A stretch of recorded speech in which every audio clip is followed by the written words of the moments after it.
Claps, claps, claps. Claps, claps, claps, claps, claps. Hi, Ashley. Good evening. Hello, Jay. Good to see you. Hi. It's good seeing you. You and I were working on editing the Winter Family Time show, Yeah.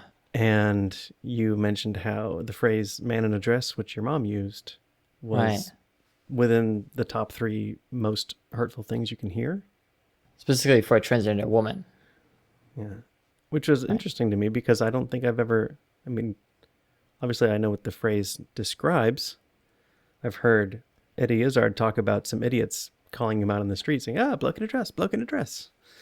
But I'd never really heard Right. man in a dress before, unless you're talking about like Milton Berle, who would dress up as a woman for laughs on occasion. But so that led to you mentioning the word tranny, Right. which I admitted to having always thought was just a short form of transvestite. Yes. So what does it mean from where you're sitting? The T word is a derogatory word used to refer to transgender people. So it doesn't predate the word transgender? It probably has some relation to perhaps transgender or transsexual, but that's kind of part Hmm. of the problem is that people who use that word in hate seem to generally conflate people who cross-dress versus people who are transgender and so on, that to them they all fall under that umbrella of that hate word. How do you know that it's a hate word? Because I've never heard it spoken that way, and I think I see it most often in terms of, describing porn. Well, my point being, they'll put it in the title and in the meta tags or whatnot because they want people to be able to find it.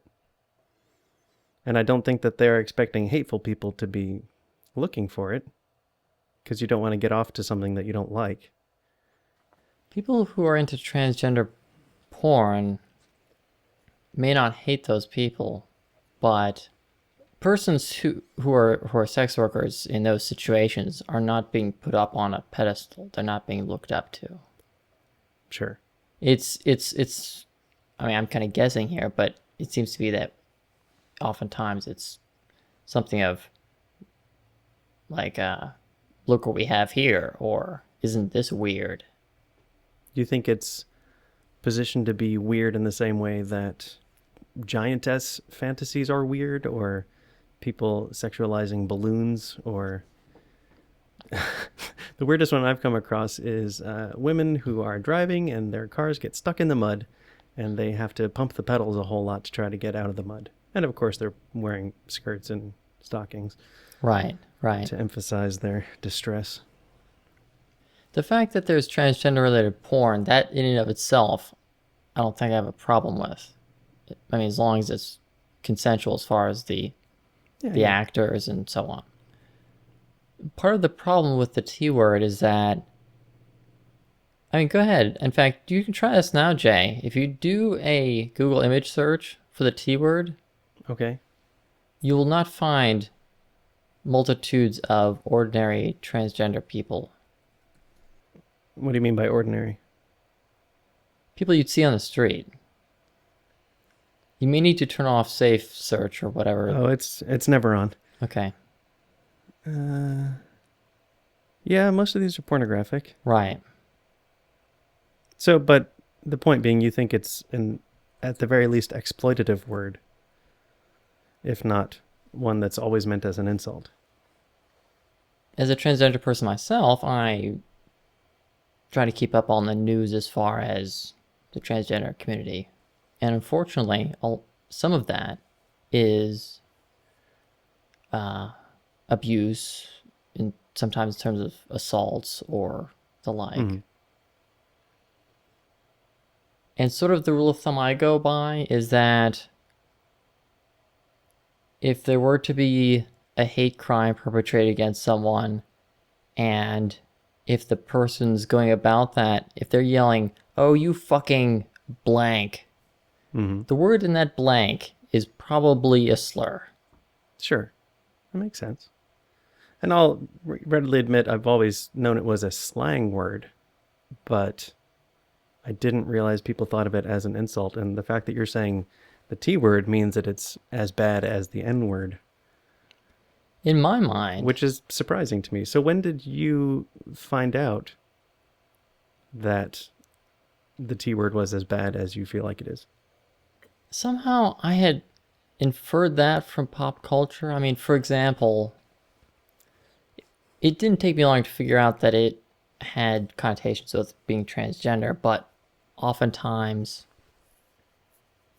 if someone were to be dressing poorly, someone might say, "Oh, you look like blank." And I thought, "Hey, that's kind of painting with a broad brush now, isn't it?" What is blank? The T word. Okay. You could have meant crap there or something. Right, sure. Right.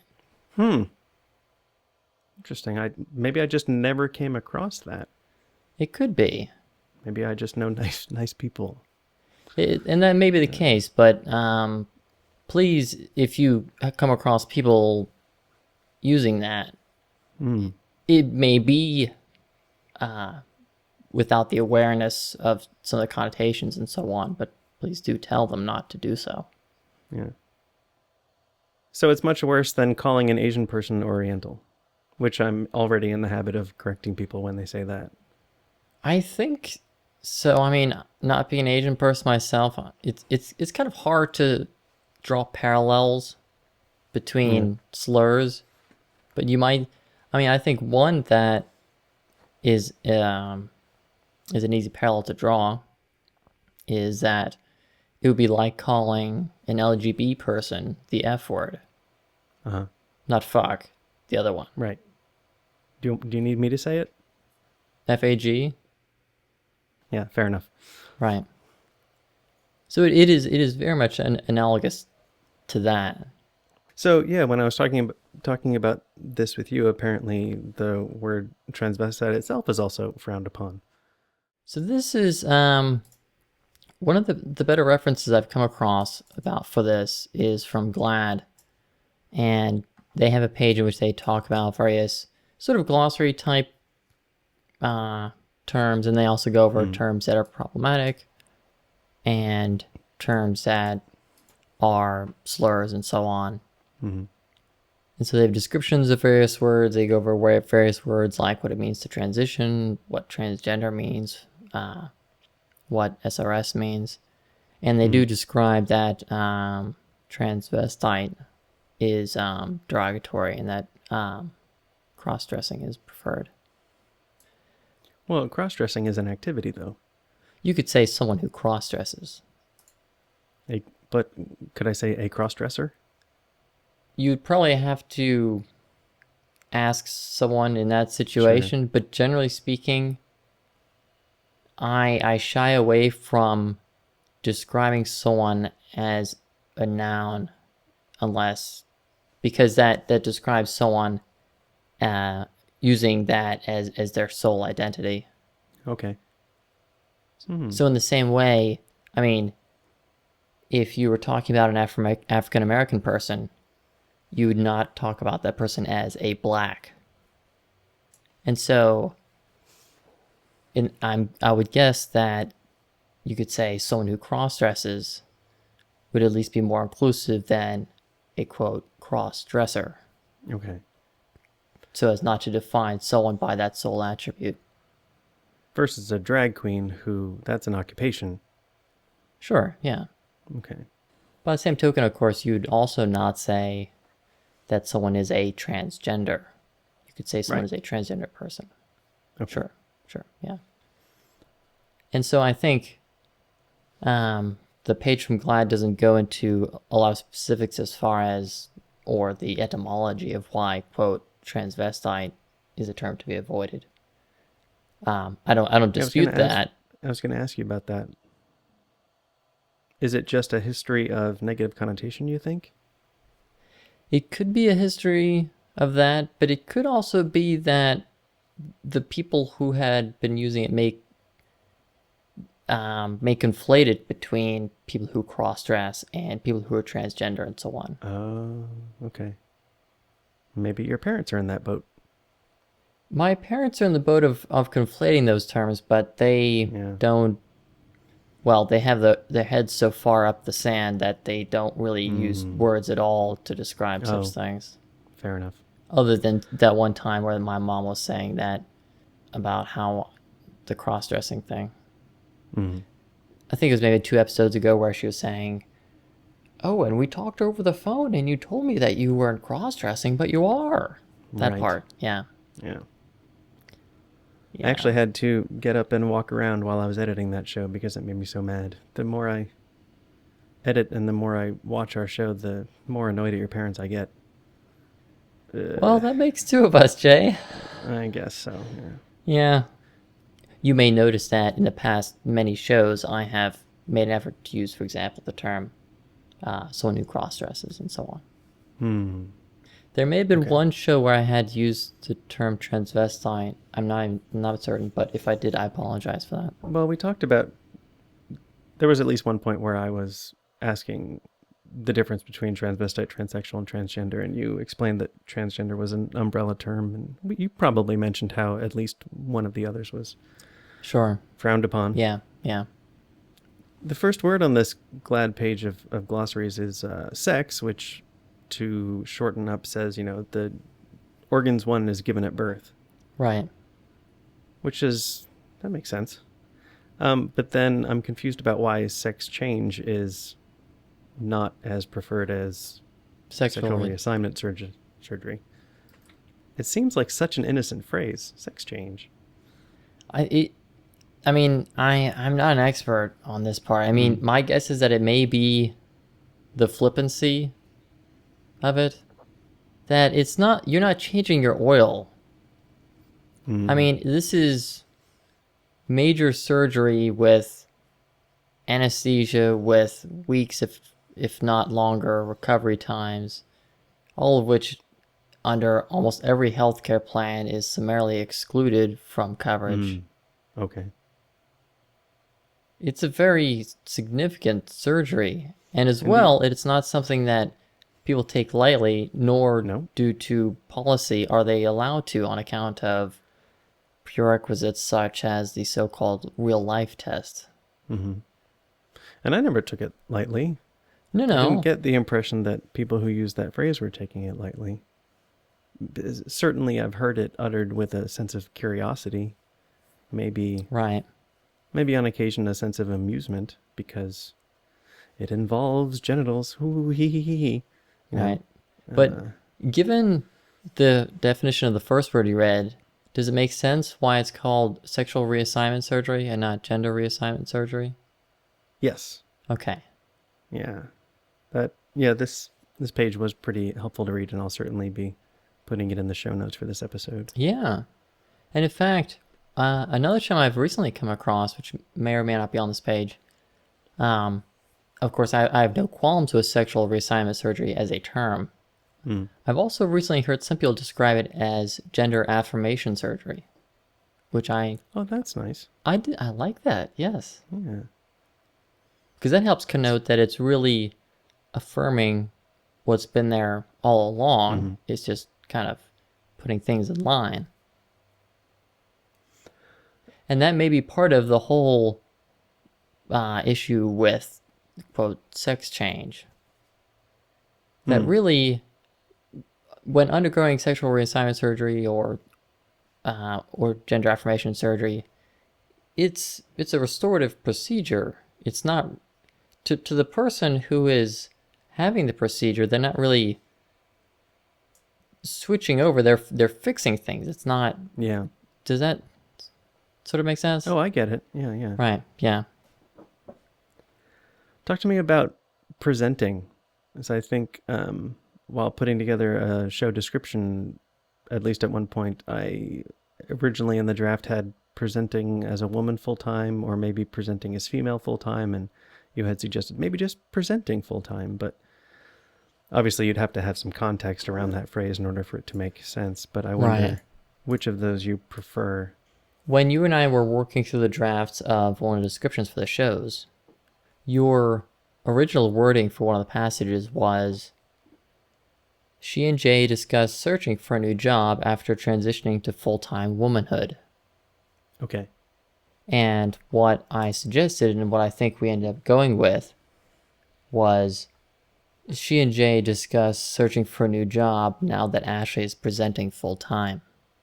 Mm-hmm.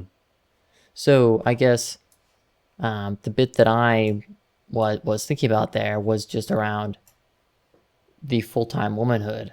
That, Mm-hmm. from my perspective, I've always been a woman. It just is how I'm externally presenting as such. So it's really, in some ways, changing the way in which people maybe perhaps perceive things, but nonetheless, it doesn't change who I am in that respect. Not to split hairs, but when you say always, do you mean the point at which you came out to yourself onward? Or do you view the time you spent before coming out to yourself as like a horrible mistake? Do you remember when we were talking a bit about, you'd asked me during one of the episodes, well, what if I'm talking about you from years ago? Yes. Which pronouns would you like me to use? And Right. I think one of the analogies I may have used at the time was that, supposing if someone had been born with a heart defect and only many years later had discovered that, Mm-hmm. that certainly at that point they would have known about it, but that wouldn't have discounted that they had always had this heart defect. Right. And so in my case, I guess you could say that I've I do see myself as always having this gender, but I had only figured it out at some later point in my life. Does that answer Do your you question? do you feel regretful about the years you spent presenting as a man? Uh, I feel regretful that I didn't start earlier in Okay. terms of my HRT, for example. Mm-hmm. Because if I could have started testosterone blockers before I underwent testosterone poisoning from puberty, I would have really have a leg up on things. For one thing, I wouldn't be stuck with a stupid voice. But you hadn't come out to yourself yet. No, I mean this is sort of like, I don't know, if someone was an accountant for 10 years and then thought, hey, I should become a chef or something, and then Mm. turns out they really enjoy it, and they thought I should have been doing this all along.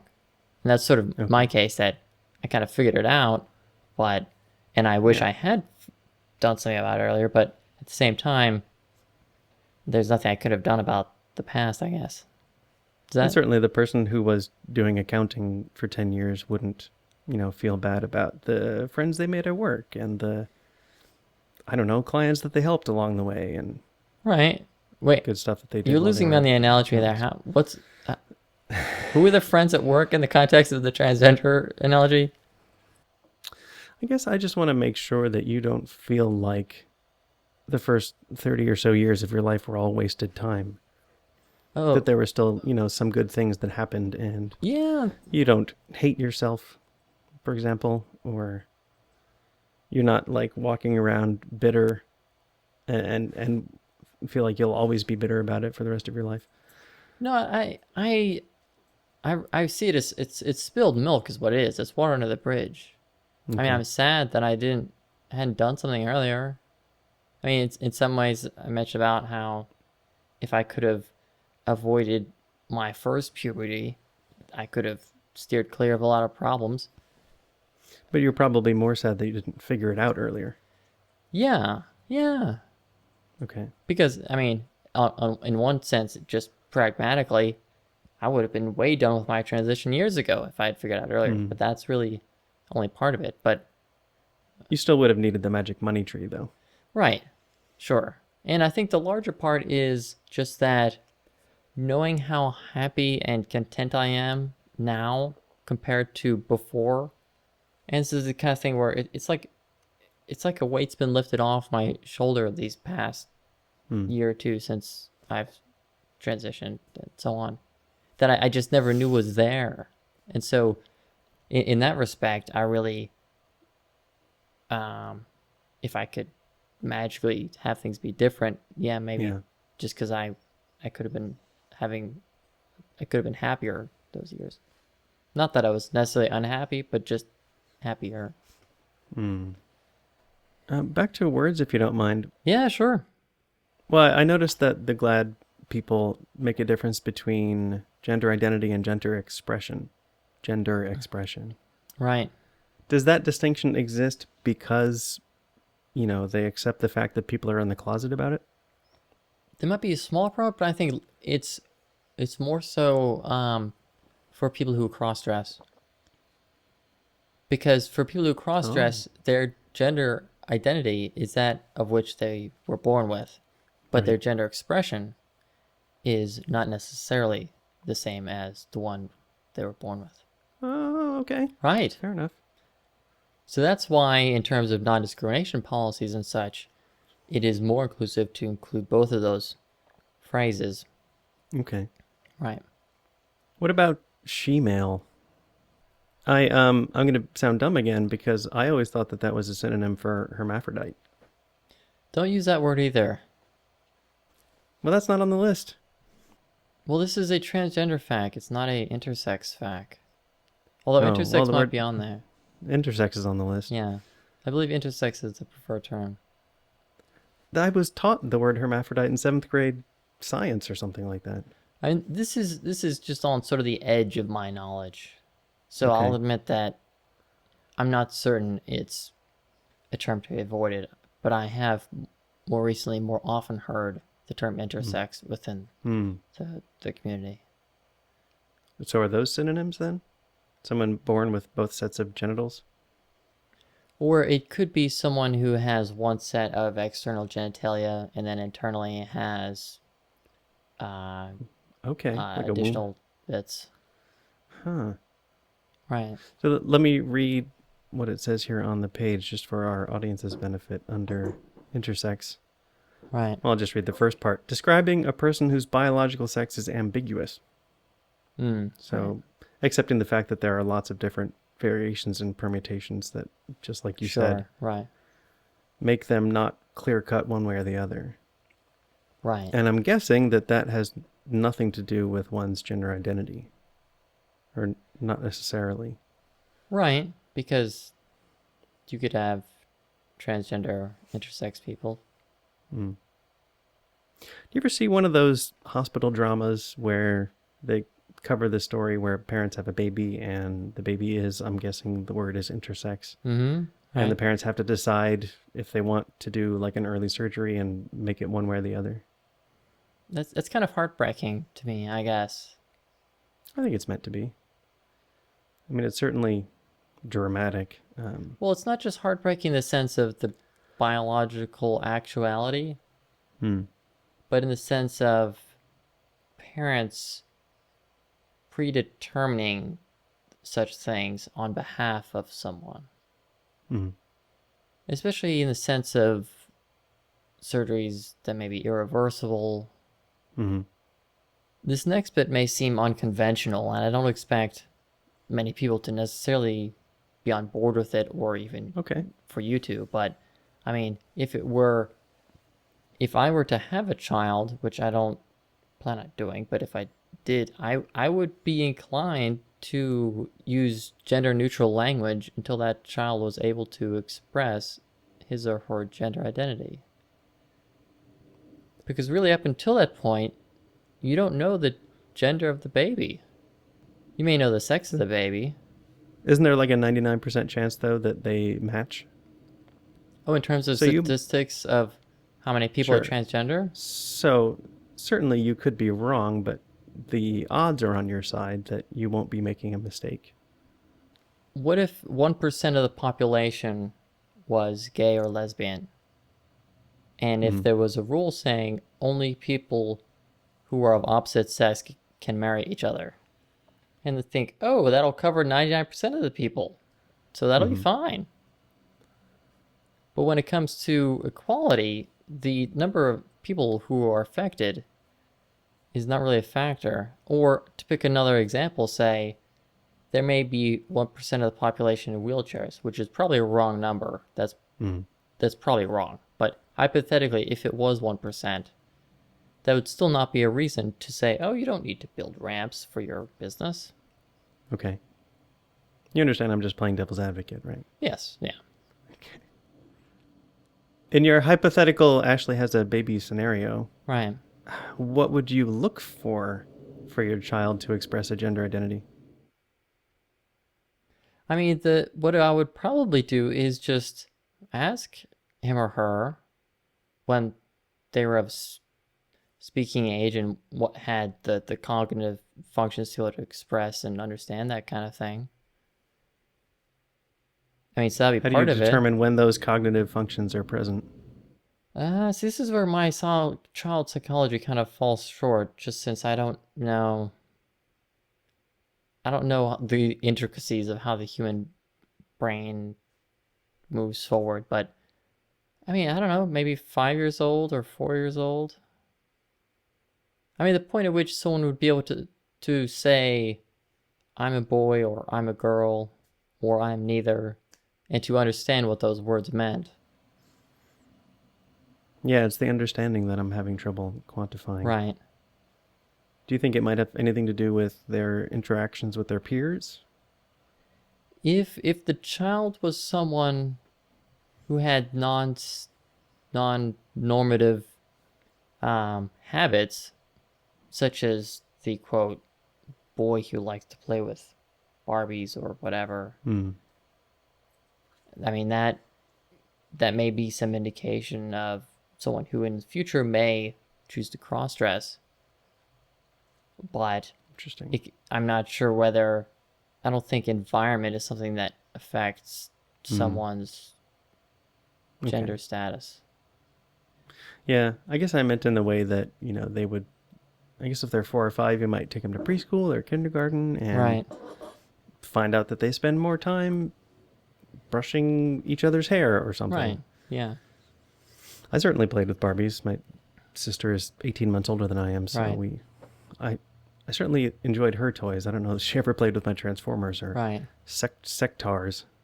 And the other thing that occurs to me is that suppose you have a baby who is a male by sex, and they express that they would like to be treated as a girl. And okay, that's fine. Even if for whatever reason they then express that they want to be treated as a boy, that's fine. Mm-hmm. That there's no, it's not a one-way street.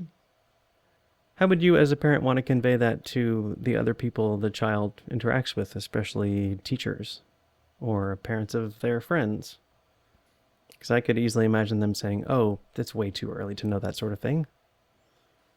I think society is getting a larger awareness of transgender issues, and as well, I like to think we're a part of that. right.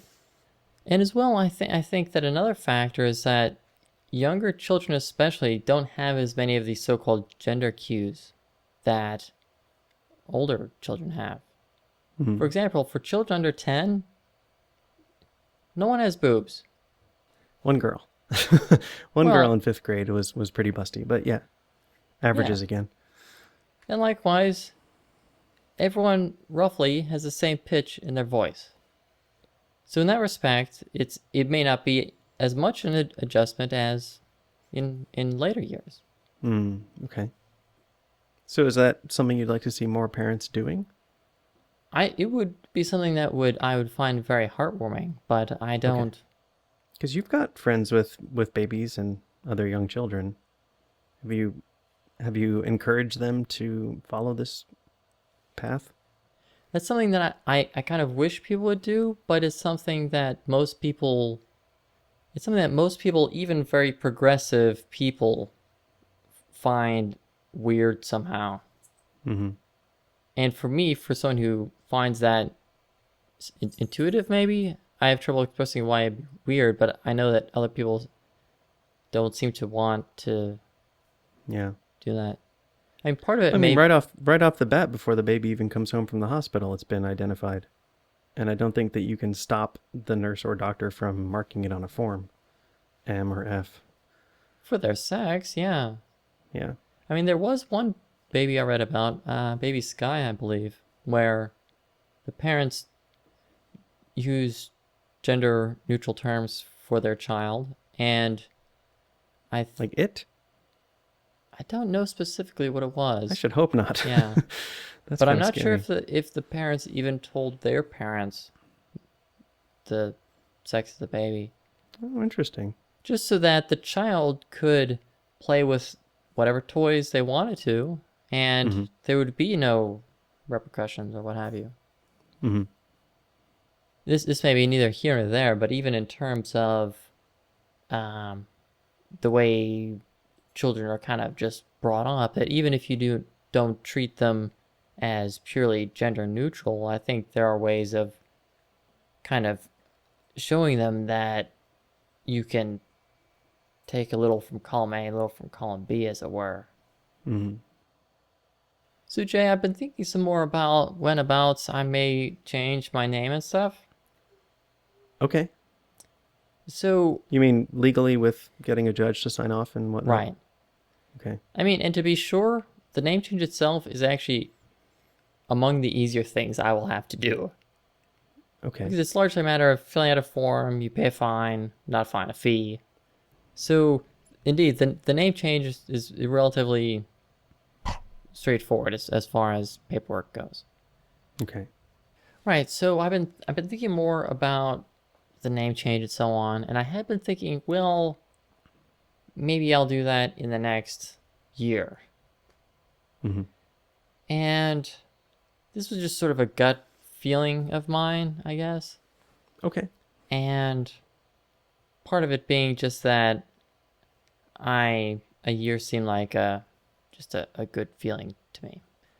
But I thought about some more, and I thought to myself, okay, supposing I was going to do it in 2012 sometime. Mm-hmm. Are there any obstacles or times that would be less good in which to do this? December 21st. Right. Right. No, I mean, you jest, but that was one of the things. I want to avoid holidays because I wouldn't want to change my name, Not a lot of right? Mayans in Dallas, are there? No, but many Christians celebrate holidays 4 days after that. Fair enough. Right. So I would not want to necessarily change my name just before major holiday Mm-hmm. because I don't want there to be a lot of harumph when I'm maybe visiting my folks or whatever, Right. because I don't want that to be the distraction. Hmm. So that kind of rolls out December and November because of Thanksgiving. Mm-hmm. So I also don't want to do it around my parents' birthdays because, I mean, my mom's birthday is coming up in February, and Hmm. I've already sent her a gift in the mail and a card, which I've signed, "Happy Birthday, Love, Ashley." But I don't want to have those types of things under the umbrella of just having my name changed. I don't want them to think that, oh, Okay. she's just signing her name this way to quote unquote flaunt her name change, whatever. And so it's my dad's birthday is in October. So this is kind of just a process of elimination thing. All right. And you might be laughing on the inside about all the thinking in my brain about this stuff. But then, so I thought, okay, then there's also tax season where I probably don't want to change one of my major life attributes right about the time when I'm filing all this paperwork, in which if the government didn't receive it or didn't get put in the right bucket, I could face a lot of fines and audits, whatever. Yeah. So I thought, let's best avoid April. Okay. So, in that respect, another factor I was thinking about was that when I typically visit my parents in over Thanksgiving, and I will often book my flights for that, maybe September or October timeframe. For similar reasons, The TSA thing. read the TSA thing, yeah. And given that I don't know the specifics of the turnaround on having one's name changed, Yeah. especially in terms of, okay, so I file the paperwork, You should just imagine longer than you expect. Well, right, and not well because it's not only that because there's a paperwork turnaround time. I mean, I guess I'll get some form in the mail like stamped approved or Mm-hmm. I don't know how it'll work. Maybe I'll have to go see a judge or something. But anyway, so there's that part. But then of course there's a matter of getting my IDs changed, and who knows what the turnaround time is on those. Yeah. Like, Yeah. I probably have to go to the DMV and fill out the forms and new driver's license, and then I don't know if they just print it Right. right there or if I have to go. They mail it to me then, like 6 to 8 weeks Yeah. later. I mean, I'm just guessing. I don't know the actual turnaround time. Last time I got a new passport, it happened pretty quickly. But But that was with the passport having the same name and sex as the one it did right. earlier. Yeah. Right. So there's that part where I wouldn't want to have changed it, booked the flight, and then end up having to go to the airport where I still had my old ID. So you're thinking like maybe just after you file your taxes? Well, I was thinking maybe like July, August, June, July, August kind of time Hmm. frame. Okay. Part of it is also happens that my birthday's in July, so it'd be like, happy Mm. birthday to me! You get a new Okay. name! That's fun. Yeah. Are you 30? You gonna be 32? No, You're I am 34 now. 34, and I will be Oh, wow. 35. I mean, and so one of the things of which I'm open to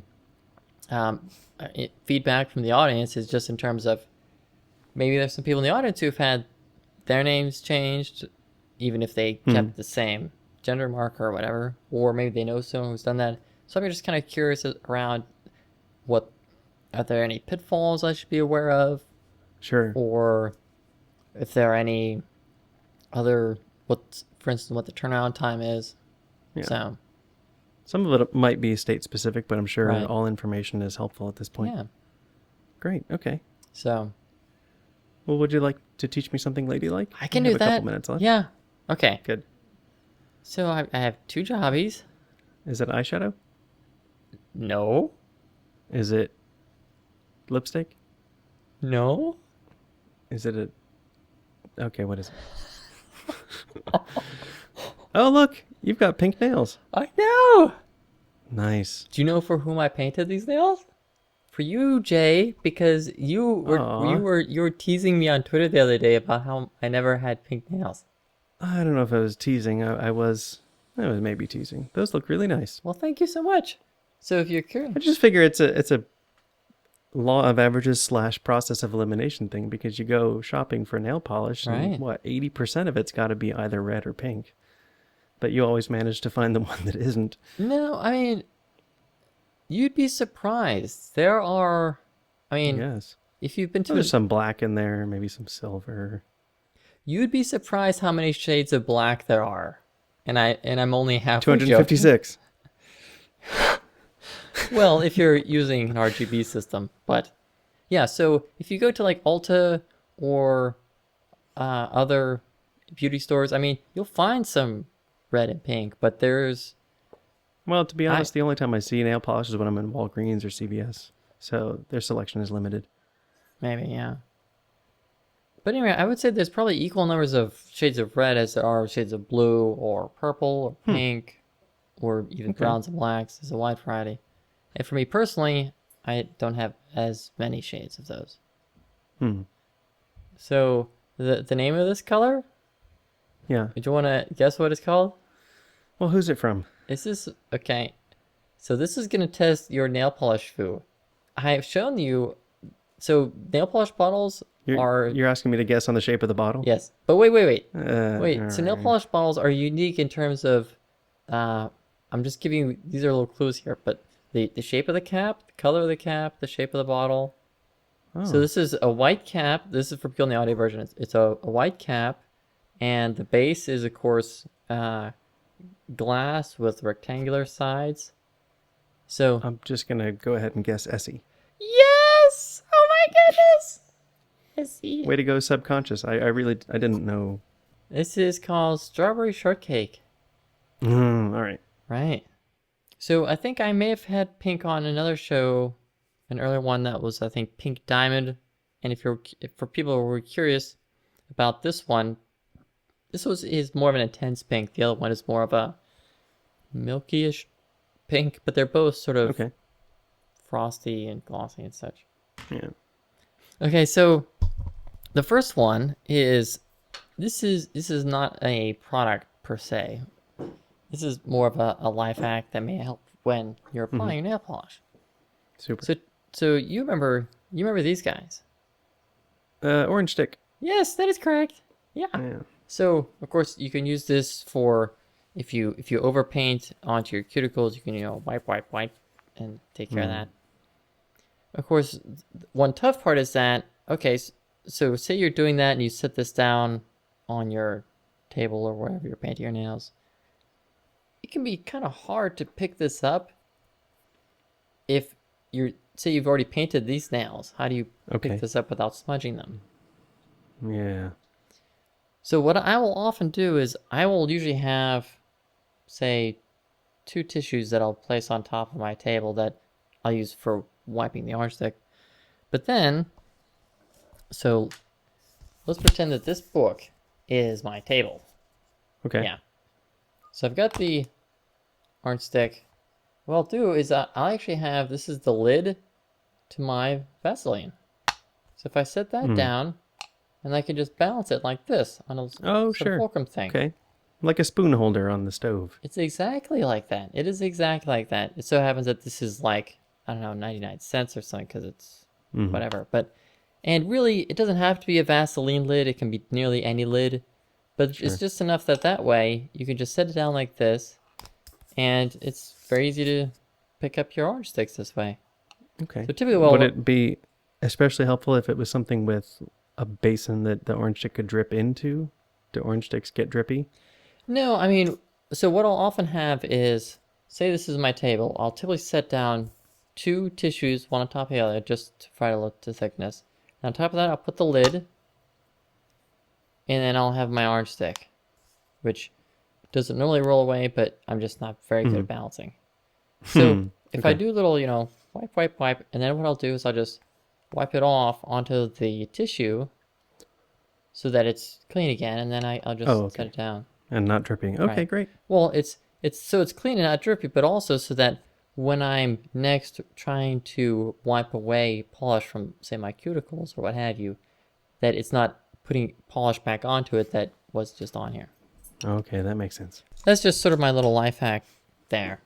And honestly, I mean, the Vaseline, for instance, I mentioned this a couple of shows back about how you can use that to sort of create a little buffer around your cuticles if you were just, say, a beginner starting out and you didn't want to overpaint onto them. The Vaseline I rarely use for that purpose anymore, but hey, I can reuse the lid, so hooray! Right. Yeah. Nice. Yeah. Okay, so the other one is it is winter time as we were recording this. And for most of the United States and the Northern Hemisphere, it's cold. When you're going to drive somewhere, if you don't have a garage, for example, and maybe your car's in a parking lot or a garage port or what have you, you put on your coat, put on your bag, and then you might think, oh, I'll get my keys out of the bag so I can be ready to, for instance, lock my front door once I close it behind me. But what I figured out is gloves. You just figured out gloves? No, Einstein. So gloves, yeah, I know how gloves work. But what you can do is, rather than, say, taking your keys out of your purse, closing the door behind you, locking the door, then putting your gloves on, I put my gloves on right after I've put my coat on. The advantage with that is that you get little buffers on your fingertips, so that when you're reaching into your purse, even if you're not being gentle about it, it's harder to screw up your nails because, hey, you've got little fabric buffers on them, namely gloves. Okay. Right on. Yep. Well, thanks for the teachings about the words and the nails and the gloves. Yeah. I like talking about language, and I especially like learning. Well, that makes 2 of us. Yay. Okay, good. Yeah. I guess I'll say goodnight, and we'll talk again soon. That sounds awesome, Jay. Bye, sweetie. Love you. Bye. Oh, I love you too.